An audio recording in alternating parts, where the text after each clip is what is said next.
Kayo po ba mga bossing ko ay isa sa mga nakakapansin na paborito ka ng kamalasan? Ako po mga bossing ko ay may tuturo sa inyo upang sa ganon mawala na ang mga kamalasan na yan. Basta positive ka lamang at naniniwala ka sa mga gatong mga pamamaraan.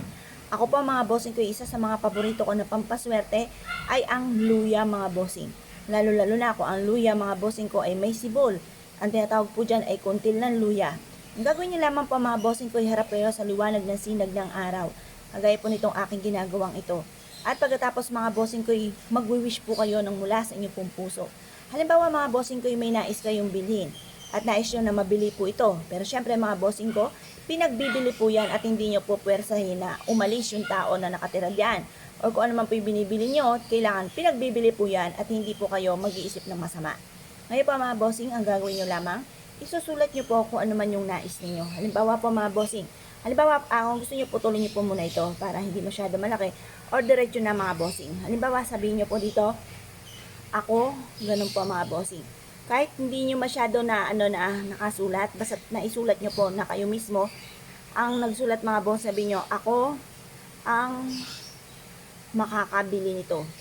Or kaya, mabebenta na agad itong aking pinagbibiling ito. Ganun po mga bossing. Ako pa mga bossing ko ay isa sa mga subok na paborito po ito. Ginagawa ko po ito at ura-urada po naman mga bossing ko naman ang nais ay natutupad. Ngayon pa mga bossing, huwag niyo po itong ipagsasabi. Kasi once na may nakaalam nito ay may mga kumukontra. Lalo na halimbawa, hindi naniniwala, na kontra ka agad or nakaingitan ka agad, ayaw na mabibili po yun, ayaw na ikay magkakapera or suswertihin, kinukontra nila kaagad. Kaya mas mainam kung gagawa ka ng ganito, ay sikreto lamang. Huwag niyo po itong ipagsasabi. Kasi once may nakakaalam ng mga ganitong mga pamamaraan at ginawa po ninyo, nagkakaroon ng mga iba't ibang balakid at hindi natutupad ko naman yung inyo pong hinihiling. Kaya mas mainam mga bossing ko para walang balakid, kayo po mga bossing ko gumawa ng ganitong mga pamamaraan pero isikreto nyo na lamang. Walang kahit sino man ang mga makakaalam mga bossing. Ngayon pa mga bossing, kung kayo po naniniwala at naisyo po itong gawin, abay wag na po kayo magpatumpik-tumpik pa. Subukan nyo po ito. Proven po ito na napakaswerte. Basta i-mindset nyo na kayo magiging matagumpay, simula na ito ng tagumpay po ninyo, at kailanman na hindi na kayo mamumblema tungkol sa usapin ng pera.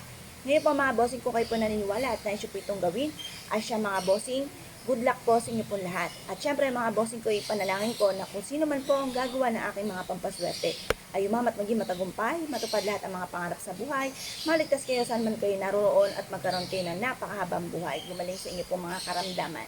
Ngayon pa mga bossing, subukan niyo po itong gawin na nakaharap ka sa may silangan. Sa umaga niyo lang ito gagawin at bawal po ito sa hapon. Bawal yung pagtungtong ng alas 3 hanggang alas 5 hanggang tumuntong ang gabi. Pero kapag full moon ay pwede naman. Instead na sa araw ay sa full moon ka po haharap.